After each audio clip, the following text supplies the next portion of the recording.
치열했던 제22대 총선이 끝났습니다. 의석수로만 보면 사상 최대의 의석차를 보인 결과가 나타났는데요. 오늘 강우진 경북대학교 정치외교학과 교수 모시고 총선 여러 가지 측면에 대해서 한번 짚어보도록 하겠습니다. 강 교수님 어서 오십시오.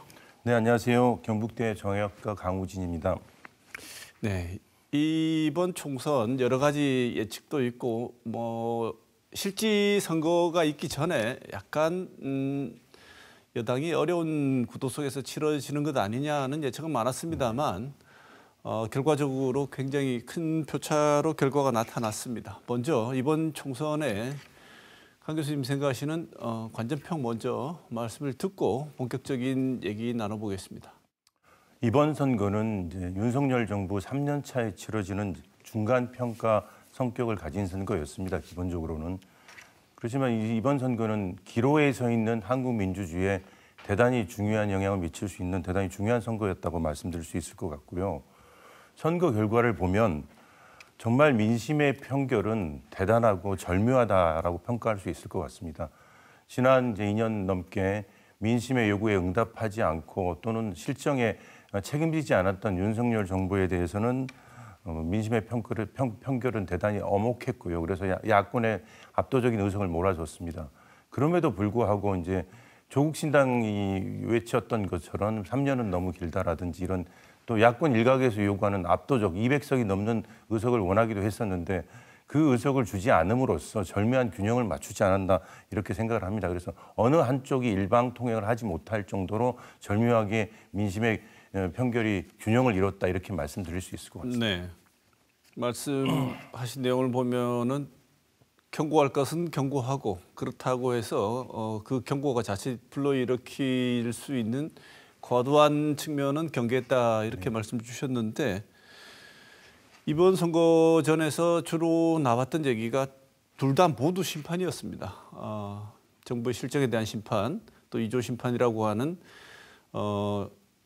야당 대표와 조국 전 장관에 대한 심판이 등장을 했는데 사실 이 야당을 심판하자는 프레임 자체가 이상했다 이런 얘기들은 이제 선거 이후에도 많이 그것이 가장 중요한 패인 중에 하나다 이렇게 지적하기도 하는데 강 교수님 보시기에 이 심판론의 대상, 심판론의 적용 과정 그리고 결과적으로 이 심판론은 어떻게 작동했다고 보십니까? 안타깝게도 이번 선거를 가르는 가장 중요한 캠페인 구호는 이제 심판론이었죠. 초반에 윤석열 정부 같은 경우는 이제 운동권 심판론을 내세우다가 조국 신당이 바람을 일으키자 2조 심판론을 또 내세우기도 했습니다. 야권의 구호는 이제 윤석열 정부, 검찰 정부 심판론이었고 특히 조국 신당 같은 경우는 앞서 잠깐 말씀드린 것처럼 3년은 너무 길다라는 이제 좀 자극적인 구호를 제시하기도 했었고요. 그렇지만 이번은 이제 예를 들면 허니문 선거, 집권 후 바로 치러지는 허니문 선거가 아닙니다. 예를 들면 18대 총선 같은 경우 집권 후 3년 차에 치러지는 그리고 지난 2년 동안에 수많은 논란이 있었던 윤석열 정부에 대한 중간평가라는 기본적인 성격이 사실 변하지 않는 것이죠. 그럼에도 불구하고 윤석열 정부 집권당은 야당 심판론을 제기했다는 점에서는 이제 나중에 말씀드리겠지만 이번 선거의 가장 큰 실책 중에 하나가 아닌가 이런 생각을 하고요. 양쪽의 심판론이 이제 부딪히면서 가장 안타깝게 사라진 것은 정말 중요한 정책 대결입니다. 각 당이 사실 선관위에 10대 공약을 제기하기도 했습니다. 그리고 그걸 좀 살펴보면 비슷한 점도 있지만 또 일정 정도 중요한 차이가 나타납니다. 대표적으로 기후 위기에 대한 대응 같은 경우가 그렇죠. 그래서 특히 집권당 같은 경우는 이제 상대방을 혐오하고 심지어 악마화하는 전략을 시기도 했습니다. 1,600만 표를 얻었고 역사상 가장 적은 득표율차 그리고 두 번째로 작은 표차를 얻어서 집권에 실패한 제1야당을 두고 제1야당을 선택을 하면 범죄 집단에 면허증을 주는 것이다라는 얘기를 했었고요. 그리고 앞서 말씀드린 것처럼 3년은 너무 길다라는 그것도 있었고 제1야당의 대표 같은 경우는 물론 이제 중진을 대상으로 하는 얘기였습니다만은 이번 선거는 신한일전이다 이런 요구를 하기도 했었고요. 이런 난무하는 심판론 사이에서 진짜 유권자들은 어떤 기준으로 자신의 대표를 선택해야 될 것인가라는 가이드가 사라졌다는 점이 가장 큰 안타까운 점이라고 말씀드릴 수 있을 것 같습니다. 네. 보통 여당이 이 새로운 잘못한 내용이 있으면 이걸 어떻게 바로잡고 그렇게 해서 이런 방향으로 나아가겠다 얘기하는 이 전략이라든지 정책적인 비전을 제시하는 게 일반적인데 그런 점에서는 이번 총선이 굉장히 특이했다는 것으로 이제 정리해 볼 수 있을 것 같습니다. 그렇다면 이번 총선에서 여당이 실패한 가장 큰 원인이 그런 가장 기본적인 전략적인 총선 전체적인 전략의 부재 혹은 전략적인 방향 설정의 실패 이렇게 보십니까? 일반적으로 선거는 뭐 잘 알려져 있듯이 구도, 인물, 바람 얘기하지 않습니까? 근데 구도를 기본적으로 인정하는 데 실패했던 거죠. 첫 번째는. 왜냐하면 뭐 여론조사마다 좀 차이가 있습니다만은 35%에 달하는 이제 지지율, 뭐 사실 박스권에 갇혀 있었죠. 그리고 60%가 넘는, 50%가 넘는, 60%가 넘는 그런 부정적인 평가가 사실 1년 내내 이제 반복됐던 게 사실이거든요. 그리고 이제 민심의 도도한 흐름 같은 경우는 윤석열 정부에 대한 요구가 많이 있었죠. 사실 집권당은 자산이 많습니다. 그래서 집권당이 만약에 2년이 지난 이 시점에라도 만약에 다른 전략을 선택했다면 결과가 달라질 수 있을 것 같고요. 이런 구도 속에서 이제 바람은 사실은 이제 선거 전략이라고 말씀드릴 수 있을 것 같아요. 캠페인 전략. 앞서 말씀드린 것처럼 집권당의 전략은 그동안의 실정을 일정 정도 받아들이고 그렇지만 우리는 이런 비전을 제시하겠다라는 그런 미래지향적인 선거로 이것을 전환하는 것이 아니라 과거지향적인 대결 구도로 심판론으로 선거를 만들어갔다는 점에서는 이제 구도에서 완전히 실패한 것이고 또 인물입니다. 인물. 사실 과거를 돌아보면 이제 김대중 대통령 같은 경우도 집권 후반부를 중반부를 넘어서면서 여러 가지 실정이 나타나고 또 스캔들이 생기면서 지지율이 하락하자 새로운 정당을 창당하기도 했었거든요.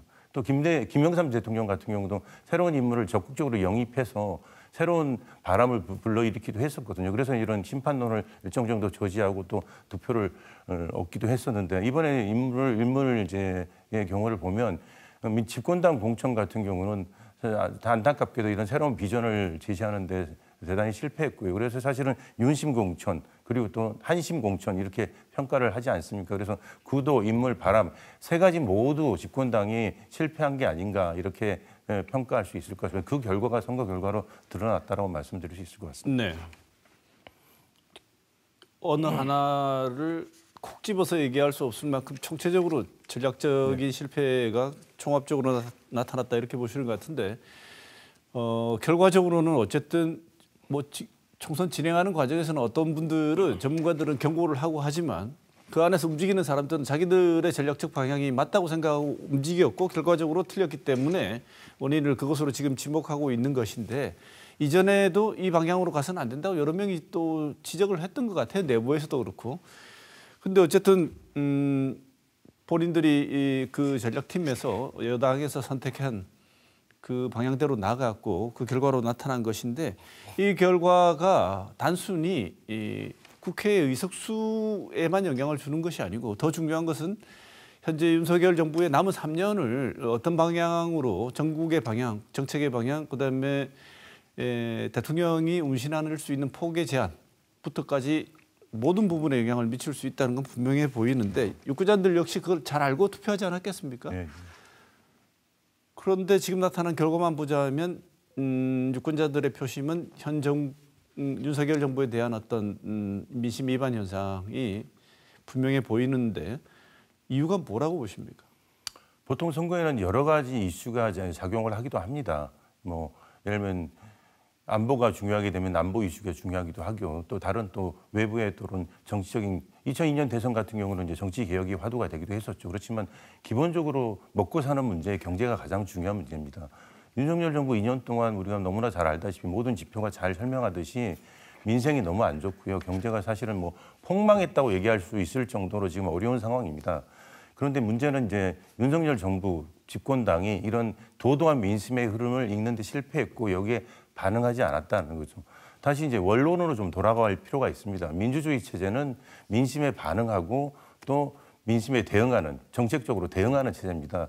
수많은 논란, 수많은 사고가 있었지만 여기에 대한 요구가 아래로부터 시민들에 의해서 많이 제기가 됐지만 안타깝게도 시민들의 질문과 요구에 반응하지 않았고요. 거기에 대해서 정책적인 대안을 제시하는데 실패했다. 그게 가장 큰 원인이라고 말씀드릴 수 있을 것 같습니다. 네. 예를 들면 지금 뭐 많은 논란이 있었지만 뭐 대파 논란 같은 게 상징적으로 잘 나타내지 않습니까? 그렇죠. 강 교수님 지금 말씀을 하셨지만 민심이라고 말하는 국민들이 지각하고 있는 내용들이 실제로 옳거나 그러거나 혹은 그것이 어떤 정당성이 있거나 없거나를 논쟁적으로 살필 것이 아니라 민주주의 체제라는 것 자체는 국민들의 민심을 반영하지 않으면 실패를 할 수밖에 없는 구조로 설계되어 있는 제도 아니겠습니까? 네, 그렇죠. 예. 본인들이 동의하지는 하든 안 하든 예. 민심들을 듣고 반영하지 않으면 나중에 선거라는 과정을 통해서 반드시 실패하게 돼 있다는 것은 지극히 상식적인 얘기인데 그 상식적인 어떤 반응 체계와 이 민주주의라는 시스템이 활동하는 방식에 현 여당 그리고 이 윤석열 정부가 제대로 반응하지 않았다 이렇게 보시고 그것이 중요 이유다 이렇게 말씀을 주셨습니다. 사실 거대한 역설이라고 말씀드릴 수 있을 것 같은데요. 왜냐하면 민심에 더 반응하기 위해서 민심과 함께하기 위해서 많은 논란에도 불구하고 용산으로 청와대를 이전하지 않았습니까? 그렇지만 지난 2년은 안타깝게도 청와대 궁궐보다도 더 심한 민심과의 불통이었다는 게 이제 드러난 거죠. 그게 이제 윤석열 정부의 가장 큰 패인 중에 하나라고 생각합니다. 네. 그래서 모두 관전평 말씀하실 때 이번 결과 자체는 굉장히 절묘하다고 말씀을 주셨어요. 300석 중에 몇 석을 가지느냐가 또다시 말씀하신 내용 절차적인 어떤 제도로서의 민주주의 우리 국회에서도 정하고 있지 않습니까? 몇 석이면 뭘 할 수 있고 몇 석이면 뭘까지 할 수 있다. 그래서 나온 얘기가 200석을 달라가 조국 혁신당의 주장이었고 일부 야당에서는 대승을 했음에도 불구하고 일부 야당 지지자들은 부족하다. 기분이 별로 썩 좋지 않은 결과다. 이렇게 얘기를 하는데 200석을 한 정당이 가지는 것이 과연 민주주의적으로 제대로 된 설계냐 또 결과냐에 대해서는 여러 의문이 들 수도 있을 것 같은데 결과적으로는 실패했습니다. 그래서 어쨌든 거부권도 안 되고요. 대통령 거부권을 무력화시킬 수 있는 것도 안 되고 개헌 저지선도 확보를 했습니다. 그런데 이게 의석이 확실하게 확보된 의석이 아니란 말이죠. 그래서 여러 가지 경우의 수를 대입을 해서 많은 사람들이 전망을 하고 있는데 강 교수님께서는 지금 나와 있는 결과적인 의석수 어떤 의미를 지니고 있고 어떤 역학 구도를 만들어낼 수 있다고 보십니까? 앞서서 말씀드린 것처럼 민심의 편결은 정말 단호하고 절묘하다고 제가 말씀드렸는데 물론 저희들은 이제 이후에 민심의 집합적인 결과를 해석하는 것이고요. 그렇지만 더 단호하고 절묘하다고 말씀드린 것은 앵커께서도 말씀하신 것처럼 일방적으로 독주할 수 있는 200석을 주지는 않았다는 거죠. 근데 우리가 잊지 말아야 될 것이 200석을 준다고 해서 일부 이제 광장에서 일어나고 있는 분노가 그대로 표출되는 탄핵이 가능한 게 아닙니다. 사실 그렇죠. 왜냐하면 국회에서 통과가 된다고 하더라도 헌법재판소라는 그런 또 기관이 있는 것이고요. 또 명확한 증거가 드러나지 않으면 국회에서도 또 통과되기 힘든 부분이 있는 것이고요. 하지만 이제 120석의 기준은 대단히 중요합니다. 왜냐하면 패스트 트랙을 저지할 수 있는 마지노선이 이제 120석이었는데 패스트 트랙을 탈 수 있는 120석을 저지하는 데 실패했다라는 게 윤석열 정부한테는 뼈아프죠. 그것이 가지는 민심의 의미는 크다라고 생각합니다. 왜냐하면 그동안 윤석열 정부가 다 응답하지 않았던 뭐 대통령 부인 관련된 이슈라든지 특히 이제 최상병 관련된 특검법 이슈라든지 많은 법안들이 기다리고 있거든요. 근데 이제 지난 2년 동안과 같은 방식으로 계속 거부권의 방식으로 이 문제에 대응을 한다면 국민들이 이번에 이제 아주 절묘한 방식으로 윤석열 정부한테 주었던 마지막 기회를 제대로 활용하지 못하고 한국 정치는 경랑으로 휩싸일 가능성이 크다라고 말씀드릴 수 있을 것 같아요. 그러면은 강 교수님 말씀을 듣고 있는 와중에 제가 든 생각은 숙제는 국민의힘 당에게 주어졌다 이렇게 보이는데 또 거부권이 행사될 수 있을 거라고 보십니까? 국회를 통과한 법에 대해서?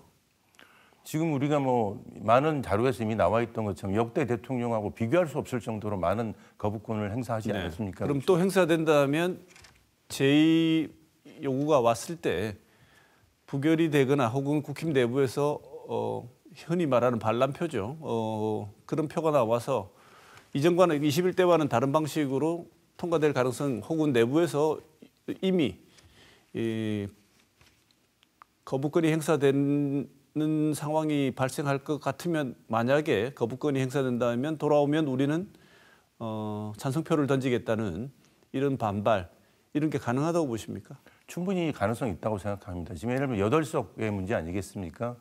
근데 예를 들면 최상병 특검법 같은 경우는 국민적 공분을 샀던 문제고요. 여러 가지 이슈가 만약에 터져 나온다면 거기에 대해서 집권당 내에서도 여러 가지 갈등 등이 생길 수 있고요. 심지어는 뭐 김대중, 김영삼 대통령의 경우에서도 나타났던 것처럼 대통령 탈당 얘기가 나올 수도 있고요. 그것은 이제 집권당, 특히 윤 정부가 어떻게 하느냐에 따라서 좀 상황이 바뀔 수 있는 여지라고 생각합니다. 네. 21대에 비해서 22대 국민의힘은 용산에 대하는 목소리의 크기가 훨씬 커질 거라고 보십니까? 지금 이제 집권당 말기는 아님에도 불구하고 지금 집권당이 이제 과거와 비교할 수 없을 정도로 패배했고 지금 국정 동력을 급격하게 상실하는 상황이다. 아직까지는 뭐 본격적 레임덕은 아니지만 이후에 이제 대통령이 어떻게 대응하느냐에 따라서는 급격한 레임덕에 빠질 수도 있기 때문에 이전과는 많이 다른 상황이 발생할 수도 있다고 생각합니다. 우리 언론 같은 경우에는 아무래도 조심스럽죠. 그래서 지금 당장 이 얘기를 우리 언론들이 구체적으로 올리고 있지는 않습니다만 외신들은 아예 대놓고 총선 다음 날 레임덕 가능성을 얘기를 하고 있습니다. 아주 조기 레임덕에 빠질 것이라는 얘기를 하고 있는데 강 교수님 보시기에는 어떠신지요? 그 부분은 뭐 대통령도 만약에 우리가 이번 총선에서 실패한다면 사실상 식물 대통령이다라는 말을 하시지 않았습니까? 근데 식물 대통령이라고 해서 아무것도 못하는 건 아니거든요. 앞서 말씀드린 것처럼 100석 이상의 의석을 주었고 야당 같은 경우도 야당 연합 같은 경우도 정부 여당이 가지는 그런 기본적인 권한이 있기 때문에 정부 여당과 협조를 해야만 야당이 원하는 정책적 아젠다를 추진할 수 있는 부분이 있습니다. 그렇기 때문에 여기가 바로 정치의 공간이라고 생각합니다. 이전 2년과는 다르게 윤 대통령 특히 정부가 좀 본격적으로 다른 모습을 가지고 야당을 대하고 국회를 대한다면 저는 레임덕으로 빠지지 않고 정치가 복원될 가능성도 뭐 없지는 않다라고 평가할 수 있을 것 같습니다. 네.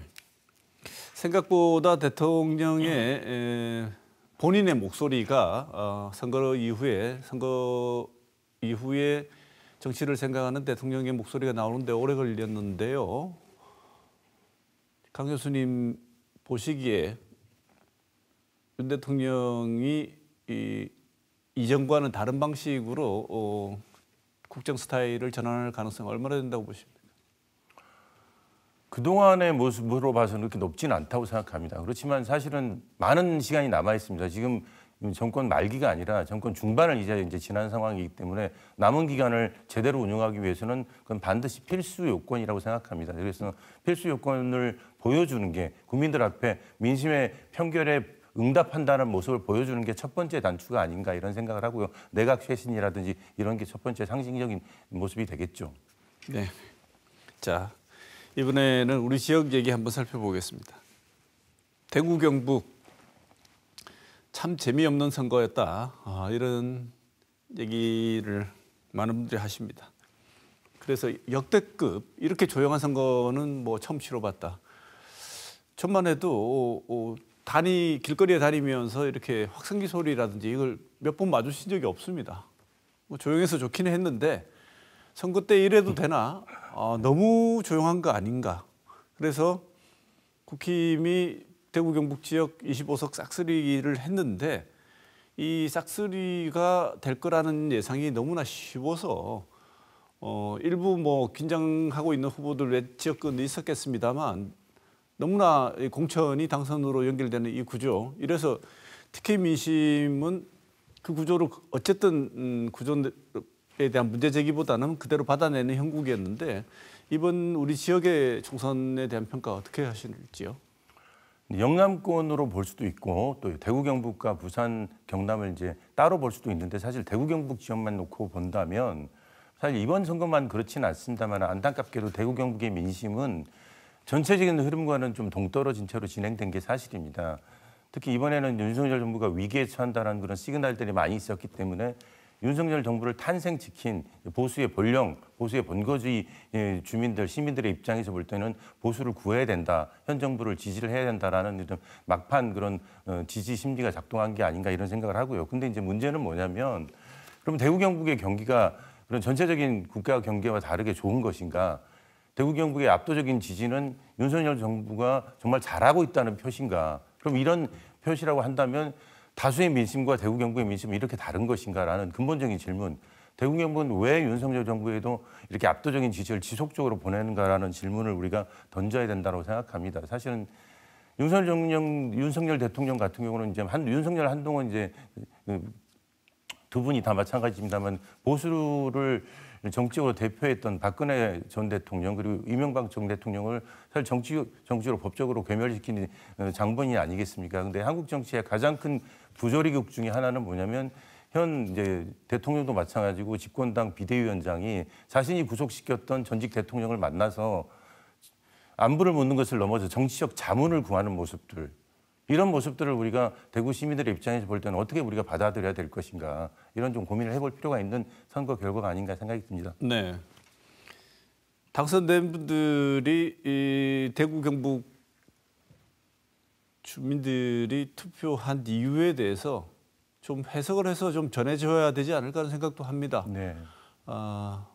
지지의 이유가 여러 가지가 있을 텐데요. 우리는 당연히 지지하는 것처럼 느껴지면 안 되지 않을까. 그런 해석은 우리 지역에서 당선된 국회의원들이 책임감을 가지고 좀 전달해야 될 것 같다는 생각이 드는데 그걸 잘 안 하시는 게 아닌가 하는 생각이 듭니다. 네. 자, 경산에서 그나마 접전이 좀 있었습니다. 경산에서는 초접전을 펼쳤는데요. 정치 신인이었던 조지현 당선인이 무려 5선에 도전하는 이 지역의 거의 맹주라고 불리는 분이죠. 최경환 무소속 후보를 꺾었습니다. 이 선거 이전에는 어쩌면 최경환 후보가 여기는 그동안의 저력을 바탕으로 무소속이지만 당선이 되지 않을까 이런 예측들도 꽤나 많았던 것 같은데 이번 선거 결과 어떻게 해석할 수 있을까요? 이번 선거 결과는 사실 이제 우리 조지현 후보 같은 경우는 청년이고 신인이기 때문에 사실은 한국 정치의 미래를 위해서 이렇게 청년과 신인들이 많이 당선되는 게 바람직하다고 말씀드릴 수 있겠죠. 그렇지만 어쨌든 일반적인 여론조사 결과와 또 이전 선거 결과하고는 좀 다른 선거 결과가 아닌가 이렇게 평가할 수 있을 것 같고요. 우리가 홍준표 전 의원이라든지 그다음에 주호영 의원 케이스에서 알 수 있듯이 대구 경북 시민들은 무소속으로 출마하더라도 좀 큰 정치인들, 거물 정치인들을 선호하는 경향이 컸고요. 그런데 이번에는 이제 막판 보수 결집 앞서서 말씀드린 것처럼 윤석열 정부가 워낙 위기라고 많은 시그널들이 보였기 때문에 막판 보수 결집이 이루어진 게 아닌가 생각을 하고요. 이제 지역은 다르지만 유영하 이제 전 변호사가 유영하 변호사가 당선되지 않았습니까? 유영하 변호사 같은 경우는 박근혜 전 대통령의 복심이라고 얘기할 수가 있고요. 근데 박유현아 변호사는 어려운 끝에 많은 논란 끝에 또 당의 공천을 받아서 이제 당선이 됐고요. 최경환 의원은 같은 이제 친박이지만 또 박근혜 정부의 가장 중요한 역할을 했던 분이고요. 무소속으로 나왔고요. 서로 다른 정치적 결과를 낳았는데 이것을 어떻게 해석할 것인가라는 건 좀 우리가 곰곰이 고민을 해봐야 되지 않을까 이런 생각이 좀 듭니다. 네. 이런 와중에 우리 지역에 그나마 색깔이 다른 더불어민주당 금배지를 다신 분이 비례의 대표지만 지역구는 아니지만 임미애 더불어민주당 경북도당 위원장 어쨌든 비례대표 더불어민주연합 비례대표 13번으로 국회의원 배지를 달게 됐습니다. 이유는 어떻게 평가하시는지요? 잘 알려져 있듯이 임미애 위원장 같은 경우는 사실은 험지 중에 험지라고 얘기할 수 있는 민주당 입장에서 보면 경북에서 절치부심하면서 농민운동도 하고 도의원부터 시작해서 도당위원장도 하시고 그다음에 도지사에 출마도 하시고 그러면서 인상적인 또 득표를 하시기도 하고 대구 경북 지역에서는 민주당의 그런 모델 중에 하나였다고 평가할 수 있을 것 같습니다. 정치적으로 보면 개인적 차원이지만 그동안 이제 노력에 대한 보상이라고 평가할 수 있을 것 같습니다. 그래서 어쨌든 대구 경북 출신이 스피커를 얻었기 때문에 대구 경북의 현안들이 좀 대표될 수 있는 통로를 마련된 게 사실이고요. 또 다른 면에서는 예를 들면 부산 지역에서 전재수 의원 같은 경우는 이번에 혼자 당선됐습니다만은 정말 어려움 속에 끝까지 살아남아서 그 지역의 지역 밀착형 후보로서 경쟁력을 확보한 모델을 만들었거든요. 근데 대구 경북은 기존에 이제 여러 가지 유명한 정치인도 왔다 가고 그렇습니다만은 이런 임미애 의원님 같은 지역에서 살아남는 그런 모델을 만드는 데는 아직까지는 성공하지 못했다는 점에서는 좀 더 아쉬움은 또 있는 것 같습니다. 네. 아직 시간이 멀었습니다만 이 질문은 드리면 너무 길어질 것 같으니까 질문을 아주 짧게 대답을 해주시면 네. 망한 잠룡, 대선 잠룡 중에서 망한 잠룡들이 있고 네. 다시 살아난 잠룡도 있습니다. 한동훈, 이재명, 원희룡, 조국 등등 강 교수님 보시기에 가장 주목할 만한 차기 대권 잠룡 중에 누가 눈에 띄시는지요? 이유는 뭔지 짧게 듣고 마지막 질문 드리겠습니다. 아무래도 조국 전 장관이 되겠죠. 근데 조국 전 장관 같은 경우는 이제 결단을 해서 민심의 이제 바람에 등에 업고 이번에 예상 밖의 놀라운 결과를 얻은 건 사실인데 앞으로 남아있는 이제 사법적인 절차가 남아있기 때문에 이후에 넘어가야 될 사안은 많다고 생각합니다. 하지만 조국 현상에 대한 일정 정도 기반을 확인했다는 점에서는 가장 성공한 케이스라고 얘기할 수 있겠고 두 번째는 이재명 대표라고 말씀드릴 수 있을 것 같습니다. 나머지 두 분 같은 경우는 지금 상황에서는 흐림과 폭풍 우 이런 정도로 정리할 수 있을 것 같습니다. 네. 흐리다가 조국 장관도 흐리다가 다시 햇볕으로 돌아온 케이스이기 때문에 한국 정치가 다이내믹하죠. 생물은 맞는 것 같습니다. 맞습니다. 죽었다가 살았다가 하니까 지켜볼 필요가 있을 것 같습니다. 자, 끝으로 시간이 마무리해야 될 시간인데요. 심상정 대표가 녹색정의당 영석을 이야기하면서 정계 은퇴를 선언했죠. 이번에 군소정당들은 참 성적표가 안 좋고 전망마저도 어떻게 될지 많이 흐려져 있습니다. 이것에 대한 평가를 포함해서 이번 총선의 교훈이라고 생각하시는 지점 그리고 앞으로 우리 선거를 위해서 이런 점은 좀 달라져야 되지 않겠나 이런 생각이 드는 지점까지 말씀 듣고 오늘 이야기 마쳐야 될 것 같습니다. 네. 민주노동당이 개척했던 진보정당 1세대가 막을 내렸다고 생각을 하고요. 뭐 시간 관계상 자세히 말씀드릴 수 없지만 많은 제약이 있습니다. 사실 이념적인 제약도 있고 구조적인 문제고 또 선거 제도의 문제가 있고 행위자의 문제가 있고요. 행위자의 문제가 제일 크다라고 생각합니다. 그래서 뼈아프게 받아들여야 된다고 생각을 하고요. 그나마 이런 폐허 속에서 일정 정도 성과를 얻은 진보당과 이제 새로 3인당 그리고 이제 그 정의당의 이제 후신이라고 얘기할 수 있는 그런 정당들이 이제 이 세대를 재건하지 않을까 이런 생각을 하고요. 결국은 지역과 연합 정치가 미래 재건에 대한 가이드가 될 수 있다고 생각합니다. 이번 선거의 교훈은 저는 간단하다고 생각합니다. 정치라는 것은 민심에 응답하고 책임지는 것입니다. 사실은 그동안 그렇지 않았다고 이제 평가할 수 있을 것 같고요. 그래서 각 당이 승리한 정당은 승리한 정당대로, 패배한 정당은 패배한 정당대로 어떻게 민심을 재건할 것인가 이런 고민을 해야 된다고 생각합니다. 마지막으로 한 말씀만 드리면 사실은 이번 선거가 가진 가장 중요한 교훈 중에 하나는 한국 민주주의 위기론이 많이 제기됐습니다. 그렇지만 결국은 민주주의는 선거를 통해서 민주적 책임성을 확보하는 선거를 통해서 한국 민주주의는 복원하고 탄력적인 그런 성격을 확인했다는 점에서 가장 큰 교훈이 있지 않나 이렇게 말씀드릴 수 있을 것 같습니다. 네. 자, 오늘 토크와이드 경북대학교 정치외교학과 강호진 교수 모시고 총선에서 드러난 민심의 이모저모 우리 정치 얘기 나눠봤습니다. 강 교수님 고맙습니다. 네, 감사합니다.